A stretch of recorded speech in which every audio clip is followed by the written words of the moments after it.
Morning, I'm Ross from Smith Property Accountants, and we're going to go through their Brightline changes. Pretty quick, pretty simple, and we've got 3 examples to go through. So if you're not quite sure exactly what date, watch all 3 examples. I've got 2 negative examples, 2 catches. The third one is going to be a positive one that's outside Brightline. So if you're just a bit concerned about those dates, watch through this, and we'll cover that off. It'll be relatively quick, will only be about 5 minutes, so not a huge video, not a lot of your time. So obviously the change, Brightline is changing from the 1st of July 24. It's based on the sale and purchase agreement date for sale. So that is a really key part.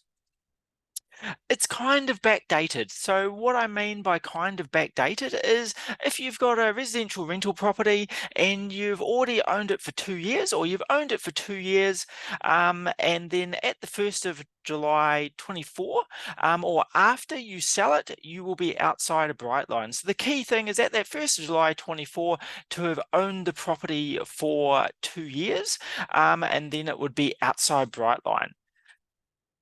The key things, don't do an early sale and purchase agreement. Really, really key. You need to do a sale and purchase agreement. You need to have owned it for the 2 years, and it needs to be the 1st of July 24 after, then you do a sale and purchase agreement. Do not do a sale and purchase agreement in June or something like that if you're within the old Brightline, because you will be caught and that will be a taxable sale. Other thing, it's only Brightline. We say this a lot. Everyone only thinks about Brightline for tax, but there's a lot of other taxing provisions out there.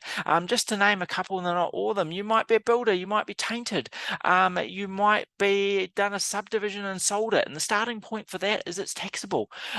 So there is some good exemptions for some of those, but be aware this is just Brightline. You've done a subdivision and sold the property outside Brightline, but you might be caught for subdivision rules. So be very, very careful on those other rules. That's sort of the 2 key things to be aware of. Example 1, our first issue, and I love the picture of the house. Sale and purchase agreement to buy, 1st of May 22. We settled just a normal settlement, an existing property like the picture maybe, settlement to buy 30th of August 22. We do a sale and purchase agreement to sell 1st of July 24. So the problem with this is it's not 2 years. It was purchased for Brightline. This purchase is settlement date. So for Brightline, we've purchased this the 30th of August 22. The 1st of July 24 is not 2 years from that date. Therefore, we would still be caught on Brightline. So key things with this, for the sale and purchase agreement date.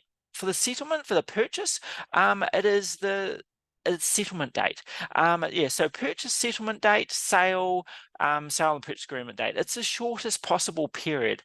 So be very careful for that. Make sure that you're going over 2 years, and you'd always put a few days leeway in there from your settlement when you're purchasing it to the sale and purchase agreement when you're selling it. So this example, we're not 2 years because we've purchased it 30th of August 22. It would be a taxable sale under Brightline.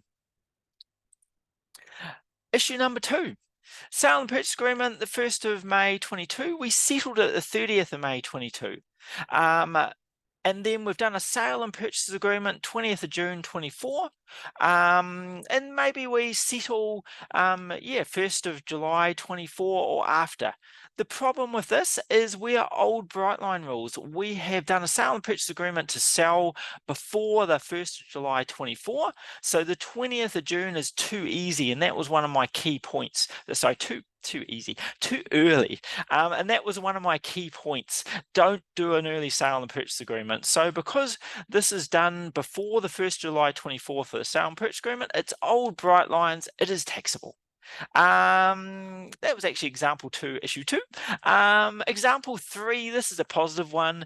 Settlement to buy the property. So we settled on this property 30th of May 22.